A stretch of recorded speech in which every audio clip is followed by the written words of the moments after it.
নমস্কার, পারমিতার ঘরকন্যার আরেকটি নতুন ব্লগে আপনাদের সবাইকে স্বাগত। আজ অনেকদিন বাদে আমার দিদি আমার বাড়িতে আসছে, কারণ ও ফরিদাবাদে থাকে। ওখান থেকে এসেছে আমার বাপের বাড়িতে শান্তিপুরে, তারপর ওখান থেকে আজকে আমার বাড়িতে আসছে। আসার আগে ওরা বড় মার ওখানে পুজো দিতে গিয়েছিল নৈহাটিতে, সঙ্গে আমার ভাইয়ের বউ আছে। তা ওরা আজকে আমার বাড়িতে এলো, সেই ব্লগটাই আমি আপনাদের সঙ্গে ভাগ করে নিচ্ছি।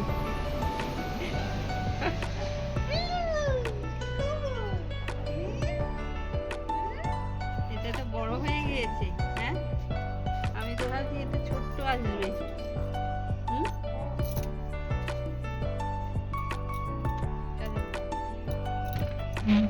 এবার এটা রোদ্দুরে একবারে ইয়ে হয়ে গেছে।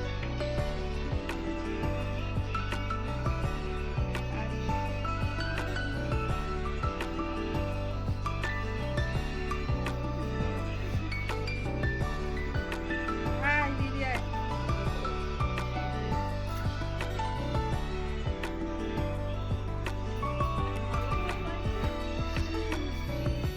কেমন হ্যালো,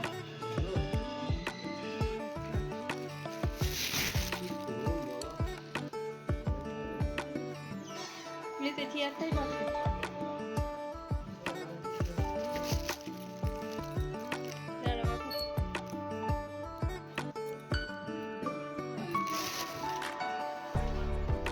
ধরো, ধরেছো? এই ঢুকলো, এই ঢুকলো, আমি পরে করছি। এর একটু জল টল দি। হ্যাঁ,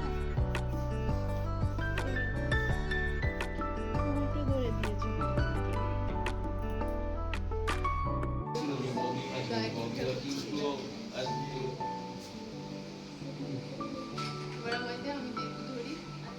দিদি কিছু জিনিস নিয়ে এসছে, আবার আমিও কিছু জিনিস কিনেছি, সেগুলোই এখন দেখা হচ্ছে। বেড়াতে যাবি যখন করবি সমুদ্রের ধারে। একটা যেটা পছন্দ হয়েছিল, মানে আমরা একদম এক চান্সে নিয়ে এসেছিলাম, এত সুন্দর। বাড়ি এসে দেখি হাতায় এর একটা একটা ছাপ, সেই চায়ের ছাপের মতো ছাপ। ওইটা চেঞ্জ করে তখন খুঁজে খুঁজে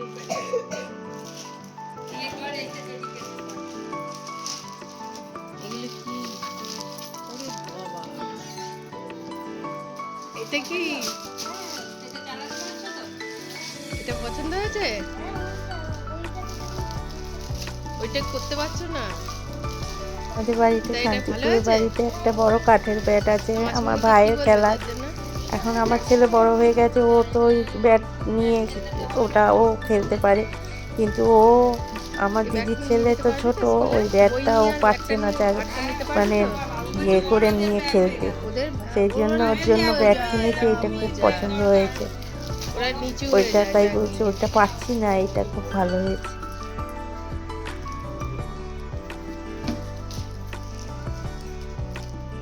আবার দেখার স্টাইল পছন্দ হয়েছে? এটা আমি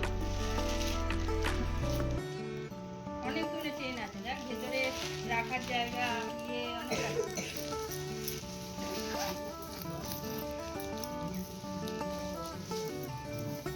ইয়ে করে দাও, ইয়ে করে ও ল্যাপটপ নিয়ে যাবে, ল্যাপটপ রাখার জায়গা। তো বেড়াতে টেড়াতে গেলেও নিতে পারবে, ওর জিনিসটা এর মধ্যে ঢুকিয়ে অনেক বড় ব্যাপার।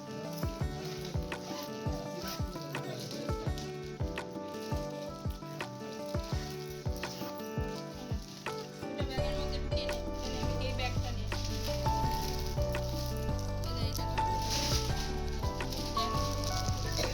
এটা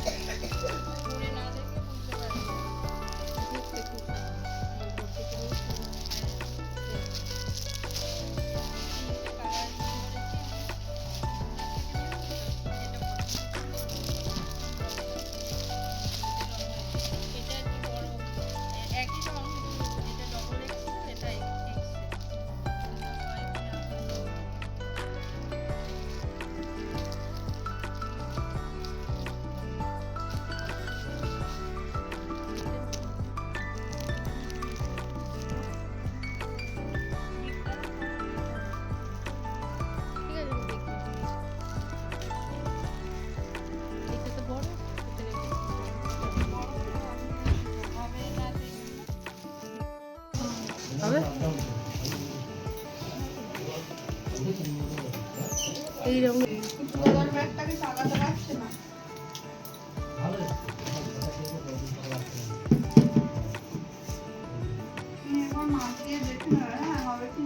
আমার মাপে নিয়ে এতখানি মানে সাদা প্যান্ট আছে তো?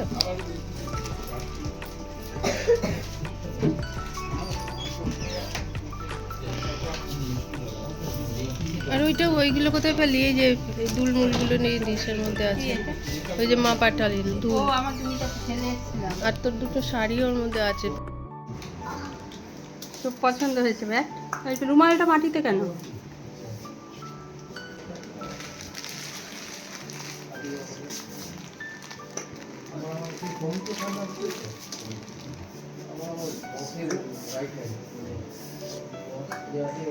ওরা সব হাত মুখ ধুয়ে জামা কাপড় ছেড়ে আসলো, তারপরে খেতে সবাই মিলে খেতে বসা হয়েছে। খেতে দিচ্ছে আমার ভাইয়ের বউ, আমি দিচ্ছি না, কারণ ও এগুলো খুব ভালো পারে, আমি পারি না এত গুছিয়ে খেতে টেতে দিতে। তাই এতজনকে সবাই মিলে ও নিয়ে ওকে সব গুছিয়ে দিয়েছি, এক জায়গায় এনে রেখে দিচ্ছি, ও সবাইকে দিচ্ছে।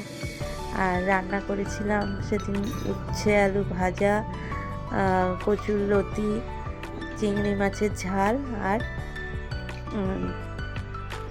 খাসির মাংসের ঝোল। রান্না ভালো হয়েছে সবাই বলছে। আমার ছোট বোনজি বলছে, মাসিমণি রান্না খুব ভালো হয়েছে।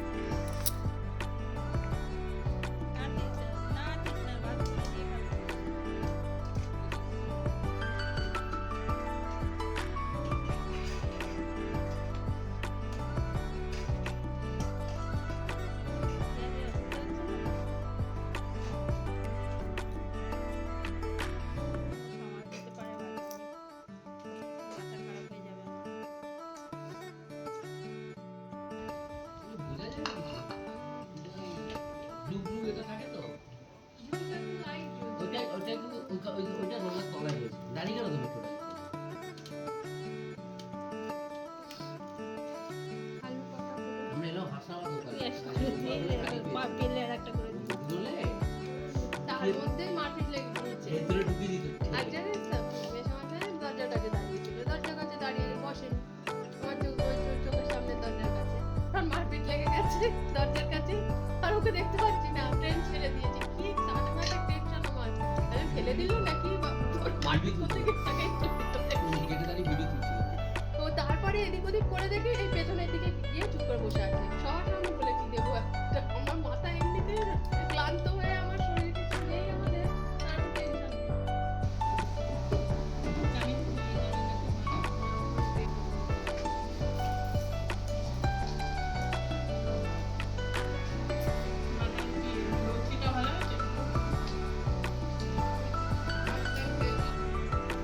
আমরা রাত্রিবেলা সবাই মিলে এসেছি ডিনার করতে একটা ধাবায়, আমাদের এখানে যে মাইকেলনগর ধাবা আছে ওখানে। তা সবাই মিলে এসেছি, ভিড় আছে এখনও। আমরা তো 7 জন, তাই বসার জায়গা করে বসার জায়গা পাওয়া যায়নি। খালি হলে তারপরে বসবো, তাই আমরা বাইরে দাঁড়িয়ে দাঁড়িয়ে চা খাচ্ছি। আর এর মধ্যে বৃষ্টিও পড়া শুরু হয়ে গেছে টুকটুক করে। যাই হোক, আমরা বলেছিলাম আমাদের বাইরের দিকে ছাতার তলায় বসার জায়গা করে দিতে, তাই একটা জায়গা পাওয়া গেছে, আমরা সবাই মিলে বসেছি।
আমাদের খাওয়া দাওয়া হয়ে গেছে, এখন আমরা বাড়ি যাচ্ছি। সবাই খুব ক্লান্ত, অনেক রাত্রিরও হয়েছে।